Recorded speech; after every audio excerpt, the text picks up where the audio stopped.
கீதையினுடைய உள்ளடக்கத்திலேயே ஆழமான சில அர்த்தங்கள் பொதிந்திருக்கும். அப்படிப்பட்ட வரிகளை இன்று நாங்கள் நிறைய விடயங்களில் படித்துக் கொண்டிருக்கிறோம். அது போன்றுதான் அல்லாஹ் ரப்புல் ஆலமீன் இந்த உலகத்திலே சோதனை என்கின்ற ஒன்றை அல்லாஹ் வைத்திருக்கின்றான். ஒரு மனிதனுடைய வாழ்க்கையில் சோதனை என்பது அல்லாஹ் அவனுக்கு கொடுக்கக்கூடிய மிகப்பெரிய ஒரு பரீட்சை.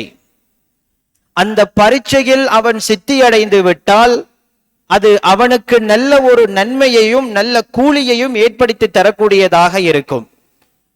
அந்த பரீட்சையில் அவன் தோல்வியுற்று விட்டால் அந்த தோல்வியில் அவனுக்கு இன்னும் அதிகமான சோதனைகளை அல்லாஹ் கொடுத்து கொண்டே இருப்பான். இந்த உலகத்திலே அல்லாஹ் ஒரு மனிதனுக்கு சோதனையை கொடுத்து விட்டால் அந்த சோதனையை தாக்கு பிடிக்கக்கூடிய ஒருவர் தான் ஒரு முஃமின். ஒரு முஃமின் தான் இந்த உலகத்திலே அவனுக்கு நடக்கக்கூடிய இன்பமாக இருக்கட்டும் துன்பமாக இருக்கட்டும் இந்த இரண்டையும் அவன் சாதகமாக்கிக் கொண்டு இந்த உலகத்திலே வாழுவான். அவனுடைய வாழ்க்கையில் நல்லது நடந்தால் அவன் அல்லாஹுவுக்கு நன்றி கூறுவான். அவனுடைய வாழ்க்கையில் கெட்டது நடந்தால் பொறுமையாக இருப்பான். இப்படி இருக்கக்கூடிய ஒரு மனிதன் தான் முஃமின். அந்த முஃமின் தான் இந்த இரண்டிலும் வெற்றி பெற்றவனாகவும் அந்த சோதனையிலும் இன்பத்திலும் துன்பத்திலும் பொறுமை அடைந்தவனாக அவன் இருப்பான் என்பதை அல் குர்ஆன் ஹதீஸுகள் மூலம் பல செய்திகள் ஊடாக நாங்கள் பார்க்க முடிகிறது. எங்களுடைய உயிரிலும் மேலான இறை தூதர் அல்லாஹுடைய தூதர் ஸல்லல்லாஹு அலைஹி வஸல்லம் அவர்கள் ஒரு நபிமொழியை எமக்கு சொல்லுகிறார்கள், ஒரு செய்தியை எமக்கு சொல்லுகிறார்கள். அஜபன் லி அம்ரில் முஃமினி, ஒரு முஃமினுடைய காரியத்தை பார்த்து நான் ஆச்சரியப்படுகிறேன் என்று அல்லாஹுடைய தூதர் அவர்கள் சொல்கிறார்கள். ஒரு முஃமினுடைய விடயத்தை பார்த்து நான் ஆச்சரியப்படுகிறேன் என்று சொல்லுகிறார்கள். அதை தொடர்ந்து நபிகளார் ஸல்லல்லாஹு அலைஹி வஸல்லம் அவர்கள் சொல்லுகின்ற பொழுது இன்ன அம்ரஹு குல்லஹு கைருன், அவனுடைய எல்லா காரியங்களும் அவனுடைய எல்லா விடயங்களும் அவனுக்கு நன்மை தரக்கூடியதாகவே இருக்கிறது என்பதை நபிகளார் ஸல்லல்லாஹு அலைஹி வஸல்லம் அவர்கள் சொல்லிவிட்டு வலைஸ ذاك لأحد إلا للمؤمن, இந்த பாக்கியம் ஒரு முஃமினுடைய எல்லா காரியங்களும் நல்லதென்று சொல்லிவிட்டு இந்த பாக்கியம் முஃமினை தவிர வேறு யாருக்கும் கிடையாது என்று சொல்கிறார்கள். அதற்கு பிறகு நபிகளார் ஸல்லல்லாஹு அலைஹி வஸல்லம் அவர்கள் சொல்லுகின்ற பொழுது இன் அஸாபத்ஹு ஸர்ரா ஷக்கர ஃபகான கைரன் லஹு, அவனுக்கு நல்லது நடந்துவிட்டால் அவன் அல்லாஹுவுக்கு உடனே நன்றி கூறிவிடுவான். அவனுக்கு நல்லது நடந்துவிட்டால் அல்லாஹுவுக்கு உடனே நன்றி கூறிவிடுவான். அதுதான் அவனுக்கு சிறந்ததாக இருக்கும், அது அவனுக்கு நன்மையை கொடுக்கக்கூடியதாக இருக்கும் என்று நபிகளார் ஸல்லல்லாஹு அலைஹி வஸல்லம் அவர்கள் சொல்கிறார்கள். அதே போன்று தொடராக சொல்கிறார்கள் வ இன் அஸாபத்ஹு ضرா ஸபர ஃபகான கைரன் லஹு, அவனுக்கு கெட்டது நடந்துவிட்டால் அவன் பொறுமையாக இருப்பான், அது அவனுக்கு நன்மையை கொடுக்கக்கூடியதாக இருக்கும் என்று அல்லாஹுடைய தூதர் அவர்கள் சொல்கிறார்கள். அன்புக்குரிய சகோதரர்களே, அல்லாஹுடைய நல்லடியார்களே, இன்று நாங்கள் வாழ்ந்து கொண்டிருக்கக்கூடிய காலம் பொருளாதார நெருக்கடிக்கு மத்தியில் வாழ்ந்து கொண்டிருக்கிறோம். எங்களிடத்தில் பணம் இருக்கும், அந்த பணத்தை கொடுத்து வாங்குவதற்கு பொருள் கிடையாது. சிலரிடத்தில் பொருட்கள் இருக்கிறது, வாங்குவதற்கு பணம் கிடையாது. இப்படிப்பட்ட ஒரு கஷ்டமான ஒரு சூழ்நிலையில் நாங்கள் வாழ்ந்து கொண்டிருக்கிறோம். இது ஒரு மனிதனுக்கு எம்முடைய சமூகத்திற்கு ஏற்பட்டிருக்கக்கூடிய ஒரு மிகப்பெரிய ஒரு சோதனை. அல்லாஹ் ஒரு சோதனையை கொடுக்க வேண்டும் என்று நினைத்தால் அது தண்டனை கிடையாது. அந்த மக்களை பக்குவப்படுத்த வேண்டும், அந்த மக்களை தன் பக்கம் இழுக்க வேண்டும் என்பதுதான் அவனுடைய நோக்கம். அதனால் தான் அல்லாஹ் ரப்புல் ஆலமீன் இப்படிப்பட்ட சோதனைகளை ஒரு குடும்பத்திற்கோ ஒரு பிரதேசத்திற்கோ ஒரு நாட்டுக்கோ ஒரு உலகத்திற்கோ என்று இப்படி அந்த சோதனைகளை அள்ளி வழங்கி கொண்டிருக்கிறான். ஆகவே இப்படியான சோதனைகள் ஏற்படுகின்ற பொழுது ஒரு மனிதன் பொறுமையாக இருக்க வேண்டும். அதுதான் ஒரு முஃமினுக்கும் அழகு. ஒரு முஃமின் பொறுமையாக இருந்தால், அவனுக்கு நல்லது நடந்தால் அவன் அல்லாஹ்வுக்கு நன்றி கூறுவான்.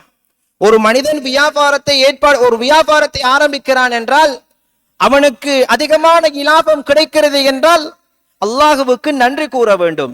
எப்படி நன்றி கூற வேண்டும்? அவன் உழைத்த அந்த செல்வங்களில் இருந்து ஏழை எளியவர்களுக்கு சதகாக்களை கொடுக்க வேண்டும். அல்லாஹ் விதித்த அந்த நிசாப், அந்த அளவை அவன் அடைந்து விட்டால் அதற்குரிய ஜகாத்தை அவன் கொடுக்க வேண்டும்.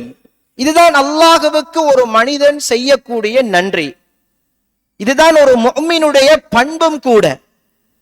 இன்றைக்கு ஆரம்பத்தில் இருந்தாக்கள், காசு பணம் இல்லாத ஆக்கள் அல்லாஹ்விடத்திலே வந்து மன்றாடி, யா அல்லாஹ் எனக்கு காசை கொடு, பணத்தை கொடு, என்னுடைய வாழ்க்கையிலே சந்தோஷத்தை கொடு, ஒன்றுக்கும் இயலாமல் சாப்பாடு இல்லாமல் தவித்துக் கொண்டிருக்கிறேன், எனக்கு ஏதாவது உதவி செய் என்று கேட்குகின்ற பொழுது அல்லாஹ் ரப்புல் ஆலமீன் அவனை அங்கீகரித்து அவனுக்கு எக்கச்சக்கமான சொத்துக்களையும் செல்வங்களையும் அள்ளி வழங்குகிறான். உடனே சிலர்கள் அல்லாஹுவை மறந்து விடுகிறார்கள். அவர்களிடத்தில் ஜகாத் கிடையாது, சதக்காக்கள் கிடையாது. பள்ளிவாசலுக்கென்று ஒரு பங்கு அவர்களிடத்தில் கேட்டு போனால் கூட அவர்கள் முடியாது என்கின்ற வார்த்தைகளை உபயோகிப்பது. அன்புக்குரிய சகோதரர்களே, அல்லாஹுவை அஞ்சிக் கொள்ளுங்கள். ஒரு மனிதனுக்கு அல்லாஹ் முழு சொத்தையும் பரக்கத்தையும் அவனுடைய வாழ்க்கையில் ஏற்படுத்தி விட்டால் அதற்கு அல்லாஹுவுக்கு நன்றி செலுத்த வேண்டும். அதே நேரத்தில் ஒரு மனிதன் நல்ல முறையிலே அவன் வியாபாரம் செய்து அதில் இருந்து மக்களுக்கு செலவு செய்து அல்லாஹுவுக்காக அள்ளி வழங்கி இப்படி வாழுகின்ற பொழுது அவனுக்கு நஷ்டம் ஏற்பட்டு விட்டால் அல்லாஹ் அவனுக்கு கொடுக்கக்கூடிய மிகப்பெரிய ஒரு சோதனை. அந்த சோதனையில் அவன் தன்னை பக்குவப்படுத்திக் கொள்ள வேண்டும், பொறுமையாக இருக்க வேண்டும். இதுதான் இஸ்லாம் எமக்கு காட்டித் தருகின்ற ஒரு அழகான ஒரு வழிமுறை.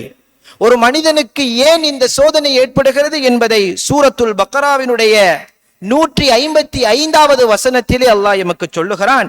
وَلَنَبْلُوَنَّكُمْ بِشَيْءٍ مِنَ الْخَوْفِ وَالْجُوعِ وَنَقْصٍ مِنَ الْأَمْوَالِ وَالْأَنْفُسِ وَالثَّمَرَاتِ وَبَشِّرِ الصَّابِرِينَ.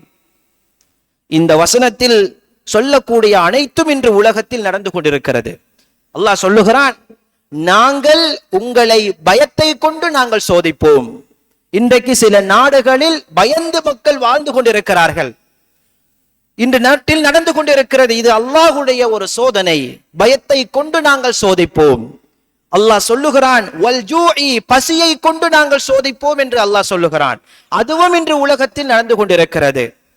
எத்தனை நாடுகளில் பஞ்சம் ஏற்பட்டு காசு பணம் இல்லாமல் தவித்து தண்ணீர் கூட குடிப்பதற்கு இல்லாமல் இன்று உலகத்தில் அதிகமான மக்கள் வாழ்ந்து கொண்டிருக்கிறார்கள். அந்த பஞ்ச நிலையை கொண்டு நாங்கள் சோதிப்போம் என்று அல்லாஹ் சொல்லுகிறான். வனக்ஸிம் மினல் அம்வாலி, பொருளாதாரங்களை, சொத்து செல்வங்களை குறைத்து நாங்கள் சோதிப்போம் என்று அல்லாஹ் சொல்லுகிறான்.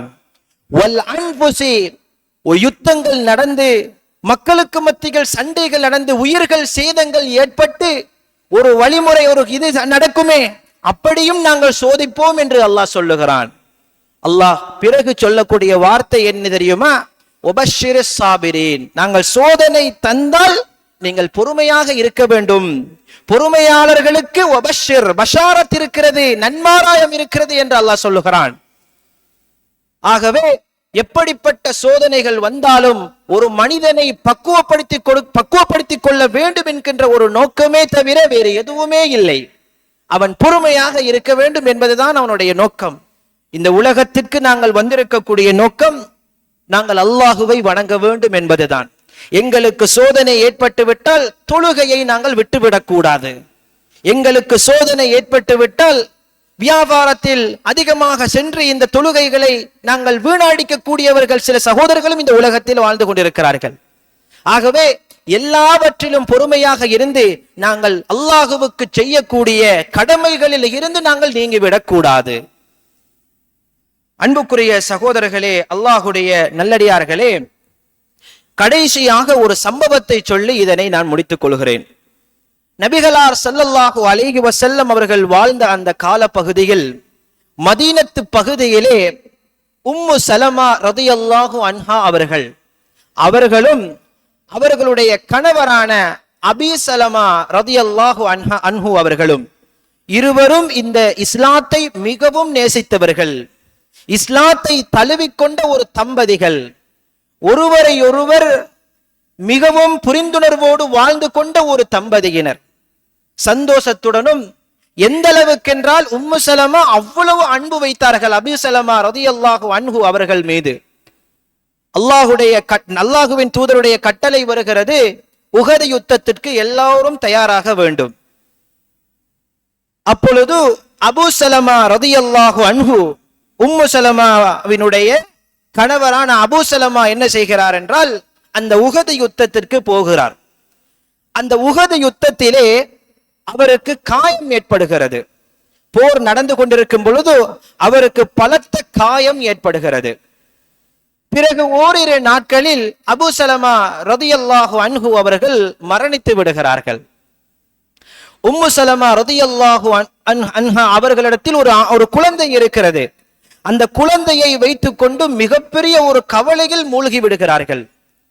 பாசம் காட்டக்கூடிய, இரக்கம் காட்டக்கூடிய, புரிந்துணர்வோடு நடந்து கொண்ட ஒரு தம்பதியினருக்கு மத்தியிலே ஒரு கவலை அங்கு உருவாகிறது. மிக நீண்ட காலம் அவர் இத்தாவில் இருந்து கொண்டிருக்கிறார். அவருடைய கவலையும் குறையவில்லை. ஆனால் அந்த நேரத்திலே ஒரு செய்தியை அவர் ஞாபகப்படுத்துகிறார். நபிகளார் ஸல்லல்லாஹு அலைஹி வஸல்லம் அவர்கள் கற்றுக் கொடுத்த ஒரு துஆவை அவர் ஓதுகிறார்.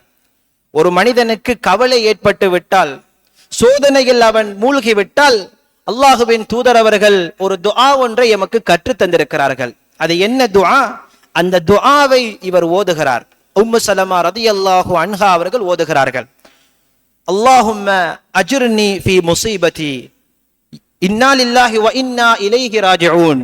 நிச்சயமாக நாங்கள் அல்லாஹுவுக்குரியவர்கள், நிச்சயமாக நாங்கள் அல்லாஹுவிடமே திரும்பி செல்லக்கூடியவர்கள் என்று ஓதிவிட்டு பிறகு அல்லாஹும்ம அஜிர்னி ஃபீ முஸீபதி, யா அல்லாஹ் எனக்கு ஏற்படக்கூடிய இந்த துன்பத்திலே எனக்கு கூலியை தந்துவிடு.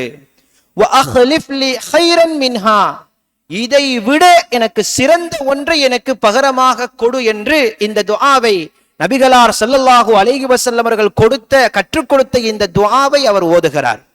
அவர் மனதில் நினைக்குகிறார், என்னுடைய கணவரான அபூ சலமாவை விட மிக சிறந்தவர் இந்த உலகத்திலே எங்கே எனக்கு கிடைப்பார், இந்த உலகத்திலே மிகவும் சிறந்தவர் எங்கே எனக்கு கிடைப்பார் என்று அவர் கருதிவிட்டு இந்த துஆவை ஓதுகிறார்கள்.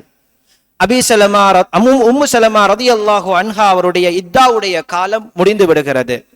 அல்லாஹுவின் தூதர் ஸல்லல்லாஹு அலைஹி வஸல்லம் அவர்கள் திருமண தூது செய்தியை உம்மு சலமாவுக்கு அனுப்புகிறார்கள்.